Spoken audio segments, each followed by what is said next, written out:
CMRL Exalogic കേസിൽ മുഖ്യമന്ത്രിയുടെ മകൾ വീണ വിജയനെ SFIO പ്രതി ചേർത്ത് രാഷ്ട്രീയ ആയുധമാക്കിയിരിക്കുകയാണ് പ്രതിപക്ഷം. പിണറായി വിജയൻ മുഖ്യമന്ത്രി സ്ഥാനം രാജിവെക്കണമെന്ന ആവശ്യം കടുപ്പിക്കുകയാണ് UDF.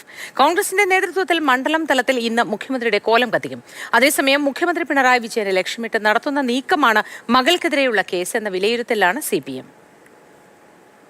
അപ്പോൾ 4 കോടതികൾ ആധികാരികമായി അഴിമതിയുമായി ബന്ധപ്പെട്ട ഒരു കാര്യവുമില്ല എന്ന് വ്യക്തമാക്കിയിട്ടുള്ള ഒരു കേസിനകത്താണ്. അതുകൊണ്ട് ഗവൺമെന്റ്, അതോടൊപ്പം തന്നെ മുഖ്യമന്ത്രി, സംവിധാനങ്ങൾ, ഇതെല്ലാം ഈ കാര്യത്തിനകത്ത് കോടതികളുടെ ക്ലീൻ ചിറ്റ് ലഭിച്ചിട്ടുള്ള സംവിധാനമാണ്. ഇവിടെ ഒരു പാർട്ടി കോൺഗ്രസ് നടക്കുന്നത്, ആ സമയത്ത് ഒരു ഇത്തരത്തിലുള്ള വിവാദം ഉണ്ടാക്കുന്നത് അല്ല. അന്വേഷണ ഏജൻസികളുടെ പ്രവർത്തനങ്ങളെ സംബന്ധിച്ചപ്പോൾ അറിയാത്ത ആരും തന്നെ നമ്മുടെ നാട്ടിലില്ലല്ലോ. അരിയാഹാരം കഴിക്കുന്ന എല്ലാവർക്കും അവരുടെ സ്വഭാവം, രാഷ്ട്രീയം എല്ലാം അറിയാൻ കഴിയുന്നതാണല്ലോ.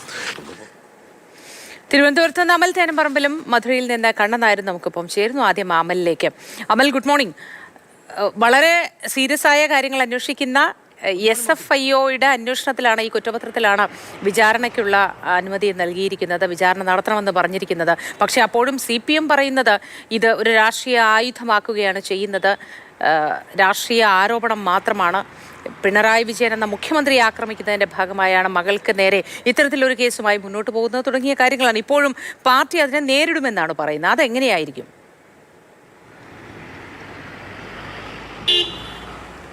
മോത്തി, ഈ വിജിലൻസ് കേസ് വന്ന സമയത്ത് CPM ഉന്നയിച്ചിരുന്ന ഒരു വാദം തന്നെയാണിത്. അതായത് ഇത് 2 കമ്പനികൾ തമ്മിലുള്ള സാമ്പത്തിക ഇടപാടാണ്. ആ സാമ്പത്തിക ഇടപാടുമായി ബന്ധപ്പെട്ട കേസാണ്. അതിനാൽ തന്നെ ഈ വിഷയം രാഷ്ട്രീയ പ്രേരിതമാണ്. വിജിലൻസ് കോടതിയിൽ ആ കേസ് തള്ളുക കൂടി ചെയ്തതോടെ, മാത്യു കുഴൽനാടൻ നിയമപോരാട്ടം പരാജയപ്പെടുക കൂടി ചെയ്തതോടെ വലിയ ആഹ്ലാദത്തിലായിരുന്നു. പക്ഷേ ആഹ്ലാദത്തിൻ്റെ നീളം എന്ന് പറയുന്നത് കേവലം ഒരാഴ്ച മാത്രമാണ്. അതിൽ വലിയ തിരിച്ചടിയാണ് CPM ഉണ്ടാകുന്നത്, മുഖ്യമന്ത്രിക്കുണ്ടാകുന്നത്, വീണയ്ക്കുണ്ടാകുന്നത്. CPM-ൻ്റെ പാർട്ടി കോൺഗ്രസ് നടക്കുന്നതിനിടെ ഇടുത്തി പോലെ ഒരു വിഷയം വന്ന് വീഴുകയാണ്. മുഖ്യമന്ത്രിയുടെ മകൾ ഒരു സാമ്പത്തിക കേസിൽ പ്രതിയാവുകയാണ്. അത് കേസെന്ന് പറയുമ്പോൾ നിസ്സാരവൽക്കരിച്ച് കാണാൻ കഴിയില്ല. ഇപ്പോൾ ഈ പറയുന്ന കമ്പനി നിയമപ്രകാരം 447 പ്രകാരം എടുത്തിരിക്കുന്ന കേസ് എന്ന് പറഞ്ഞാൽ അത് 6 മാസം മുതൽ 10 വർഷം വരെ തടവ് ശിക്ഷ ലഭിക്കാവുന്ന കേസാണ്. മാത്രമല്ല, അറസ്റ്റ് ചെയ്തിട്ടുണ്ടെങ്കിൽ 3 വർഷം വരെ ജാമ്യം പോലും ലഭിക്കാൻ സാധ്യതയില്ലാത്ത ഒരു കേസാണ്. അങ്ങനെ കിടക്കുന്ന ഒരു കേസ്. അപ്പോൾ അതിനെ ഈ പറയുന്ന പ്രതിരോധം കൊണ്ട് തടുക്കാൻ കഴിയുമോ എന്നുള്ളതാണ് ഏറ്റവും പ്രധാനപ്പെട്ട കാര്യം. CPM നേതാക്കൾ ഇന്നലെ മുതൽ തന്നെ MP ഗോവിന്ദനും അതോടൊപ്പം തന്നെ പാർട്ടി ജനറൽ സെക്രട്ടറി ആകുമെന്ന് പ്രതീക്ഷിക്കുന്ന MA ബേബി അടക്കമുള്ളവരും ഇതേ പ്രതിരോധം തന്നെ സൃഷ്ടിക്കുകയാണ്. രാഷ്ട്രീയ പ്രേരിതമായ കേസ്, അതോടൊപ്പം തന്നെ കേന്ദ്ര ഏജൻസികളെ വെച്ചുള്ള സംസ്ഥാന സർക്കാരിനെ നേരിടാനുള്ള ഒരു നീക്കം എന്നുള്ള നിലയിലൊക്കെ പറഞ്ഞു വെക്കുന്നുണ്ടെങ്കിൽ കൂടി ഇത് സംസ്ഥാന സർക്കാരുമായോ CPM-ഉമായോ എന്തെങ്കിലും ഒരു സ്ഥാനം വഹിക്കുന്ന ആളല്ല വീണ വിജയൻ എന്നതാണ്. അങ്ങനെ ഒരാളിന് വേണ്ടി പാർട്ടി ഇറങ്ങുക എന്ന് പറയുമ്പോൾ തന്നെ അതിന് ചോദ്യം ചെയ്യപ്പെടുന്നതല്ലേ ആ സംഭവം?